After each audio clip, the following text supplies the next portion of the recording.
Bonjour, dans notre cours Approche processus. La norme ISO 9001 encourage l'adoption d'une approche processus lors du développement de la mise en œuvre et de l'amélioration de l'efficacité d'un système de management qualité. Pour réussir la démarche qualité d'une entreprise, il faut bien sûr réussir son approche processus. Alors, c'est quoi une approche processus? Commençons par le mot processus. Le mot processus désigne toute activité utilisant des ressources et gérée de manière à permettre la transformation d'éléments d'entrée en éléments de sortie. Les éléments d'entrée sont les besoins et les exigences du client et les éléments de sortie sont les produits ou bien la satisfaction du client.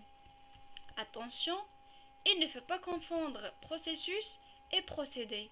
Le processus peut être un ensemble de procédés. Voilà un exemple. Pour les éléments d'entrée, on pose la question quelle matière, quel document, quel outil. Pour les méthodes, comment, quelle inspection.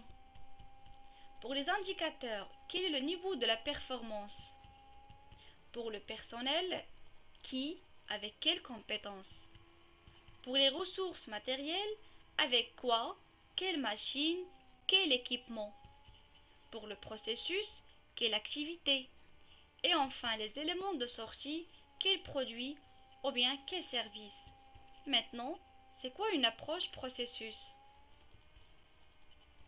Alors, l'approche processus constitue l'un des éléments centraux de la norme ISO 9001. Elle se définit comme une approche qui part des besoins du client, aussi comme un outil de modélisation qui facilite le management et le pilotage. C'est tout simplement une application d'un système de processus au sein d'un organisme. Bien sûr, cette approche a des avantages. Elle permet d'obtenir des résultats cohérents et prévisibles, de définir des priorités et de rechercher des axes d'amélioration. La question qui se pose maintenant, quelles sont les étapes que doit suivre un organisme dans cette approche processus? Il y a 4 étapes. La première étape, identification et classification des processus. Deuxième étape, formalisation et description de chaque processus. La troisième étape, c'est adapter l'organisation. Et enfin, surveiller, mesurer, piloter le système et les processus. La première étape, c'est l'identification et la classification des processus selon les types. En fait, il y a 3 types de processus. Le processus de réalisation, processus support, processus de pilotage. Pour le processus de réalisation, c'est un processus qui contribue directement à la réalisation des produits et de services, depuis la détention du besoin du client à sa satisfaction. Exemple, recherche et développement, conception, fabrication, livraison, etc. Deuxième processus, c'est le processus support, processus qui contribue au déroulement des autres processus en leur apportant les ressources nécessaires. Exemple, maintenance, les ressources humaines, la maîtrise de la documentation, métrologie. Le processus de pilotage, c'est le processus qui contribue à la détermination de la stratégie et de la politique qualité de l'entreprise. C'est tout simplement le management.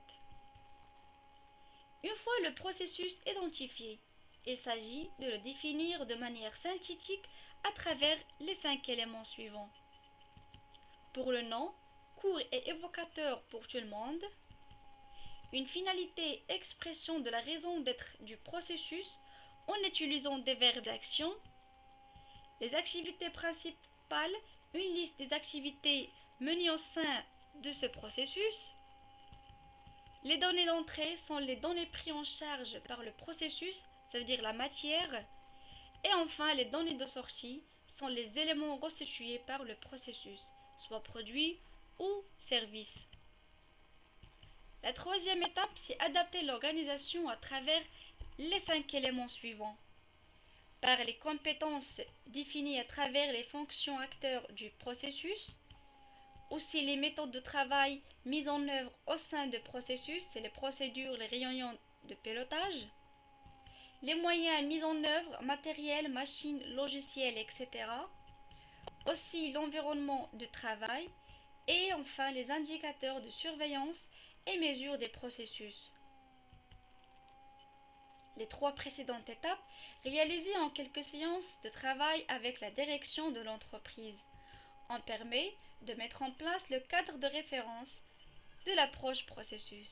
Il s'agit maintenant d'animer le processus à travers les indicateurs de surveillance et de mesure et à travers les outils d'amélioration continue, soit les actions correctives, actions préventives, actions de progrès, audit interne, etc. Et bien sûr, le management du processus passe par l'application du PDCA. À chaque niveau hiérarchique, pour cela, il faut se fixer des objectifs pour savoir où l'on va, planifier les projets pour savoir où l'on est, déterminer les règles pour savoir comment faire et enfin déterminer les indicateurs et élaborer les tables de bord pour piloter le processus. Pour conclure, les processus sont des outils très pertinents dans le traitement de documents entre plusieurs services. C'est pour ça qu'il est intéressant de paramétrer des processus propres à l'entreprise. Merci, au revoir.